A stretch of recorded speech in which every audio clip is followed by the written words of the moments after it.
뷰티 라이프 김 목사입니다. 로마서 14장입니다. 음식으로 인한 분열, 그리고 자기 확신으로 다른 형제 자매를 무너뜨릴 수 있다는 무서운 가능성. 그 부분에 대해서 바울은 강한 어조로 경고하면서 권면하고 있습니다. 확신보다 더 중요한 것은 사랑입니다. 그래서 믿음 강한 자들이 자기의 자유를 사랑으로 제어해야 합니다. 앞서 강한 자와 약한 자 모두에게 서로 비판하지 말라고 호소한 다음 바울은 강한 자에게 얼굴을 돌려 권면하고 있습니다. 교회 안에 분쟁이 생겼을 때 강한 자에게 더 무거운 책임이 있기 때문입니다. 13절입니다. 그런즉 우리가 다시는 서로 비판하지 말고 도리어 부딪힐 것이나 거칠 것을 형제 앞에 두지 아니하도록 주의하라. 앞서 1절로 12절의 내용을 요약 함축하고 있습니다. 서로 심판하지 말고 부딪힐 것, 거칠 것을 형제 자매 앞에 두어 걸려 넘어지지 않게 주의하는 것이 공동체를 세우는 핵심입니다.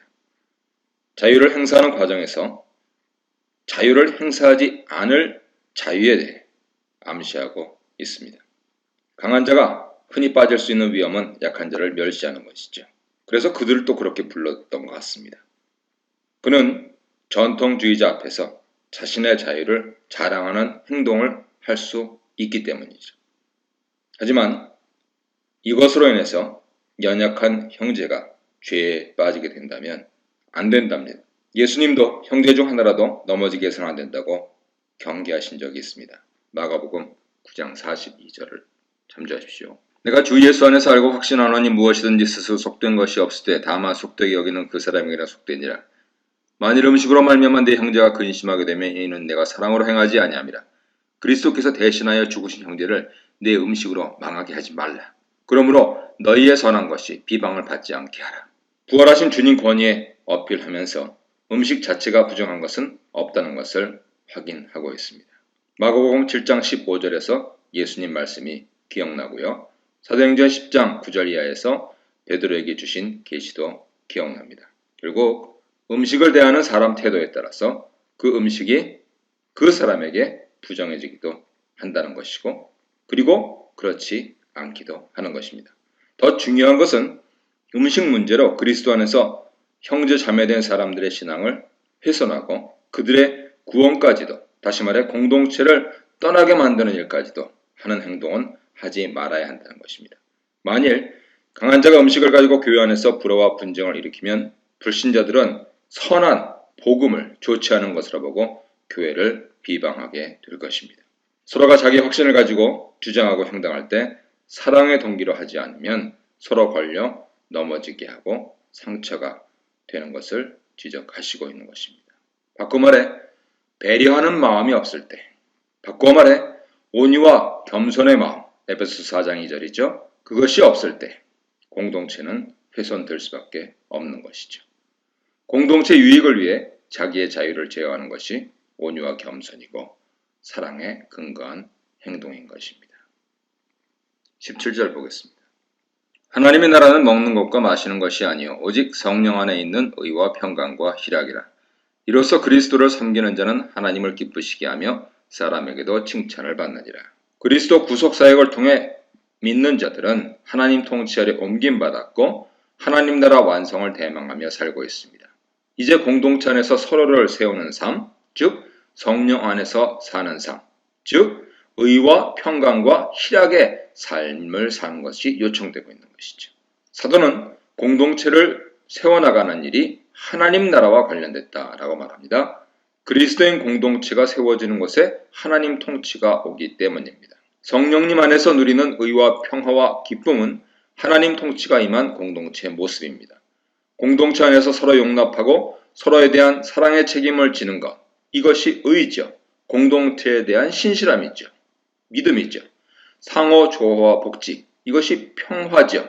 그것에 공헌하는 것이고 의와 평화를 추구함으로써 공동체 안에 기쁨이 충만하게 하는 일인 것입니다. 이것이 성령의 열매입니다. 무엇을 먹고 마시냐는 그리 중요하지 않습니다. 하나님 통치는 그런 것에 좌우되는 것 아니지 않습니까? 음식 때문에 공동체 안에서 양심이 서로 충돌하면 당연히 강한 자가 양보해야죠. 믿는 자는 개인의 자유보다 공동체 유익이 더 우월한 기준이기 때문입니다. 그리스도께서도 자기 만족이 아니라 타인의 유익을 위해 사셨습니다. 그리스도의 종으로 이렇게 그리스도의 본을 따라 살면 하나님을 기쁘시게 하고 사람들에게 인정을 받게 되는 것이죠. 19절입니다. 그러므로 우리가 화평의 일과 서로 덕을 세우는 일을 힘쓰나니 음식으로 말미암아 하나님의 사업을 무너지게 하지 말라. 만물이 다 깨끗하되 거리끼 물어 먹는 사람에게는 악한 것이라. 고기도 먹지 아니하고 포도주도 마시지 아니하고 무엇이든지 네 형제로 거리끼게 하는 일을 아니함이 아름다우니라. 이제 결론이 나옵니다. 두 가지 일에 힘쓰라고 권면하고 있습니다. 첫째, 덕을 세우는 것, 오이코도메. 문자적으로는 집을 세우라는 것입니다. 공동체 세우라는 것이죠. 둘째는 화평의 일에 힘쓰는 것입니다. 서로 비판하고 말싸움하는 가운데 무슨 화평이 있습니까? 그런 거 하지 말라는 겁니다. 22절 보겠습니다. 내게 있는 믿음을 하나님 앞에서 스스로 가지고 있으라. 자기가 옳다 하는 바로 자기를 정죄하지 아니하는 자는 복이 있도다. 의심하고 먹는 자는 정죄되었나니 이는 믿음을 따라 하지 아니하였기 때문이라. 믿음을 따라 하지 아니하는 것은 다 죄인이라. 화평의 일은 포괄적으로 평화를 위한 일을 가리키는 반면에 덕을 세우는 일은 모든 은사 행위의 목표로서 교회 유익, 단결, 성장을 추구하는 것입니다. 이것이 교회의 본질인 것이죠. 그런데 비본질적인 음식 문제 때문에 교회가 분쟁과 파괴를 불러일으킨다. 이거는 하나님 사업을 붕괴시키는 겁니다. 물론 모든 것이 다 깨끗합니다. 하지만 어떤 것을 먹는 일로 형제를 넘어지게 하면 그것은 악을 행하는 것이죠. 진정 중요한 것은 연약한 형제를 위해서 자유를 제한하는 것입니다. 먹는다, 마시다. 여기가 과거 시제인 것을 기억하십시오.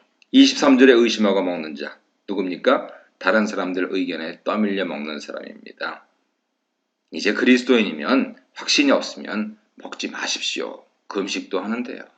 오늘도 비본질적인 일은 놔두고 교회의 본질에 충실하면서 아름다운 신앙생활, 교회 생활 하시기를 예수 이름으로 축복합니다.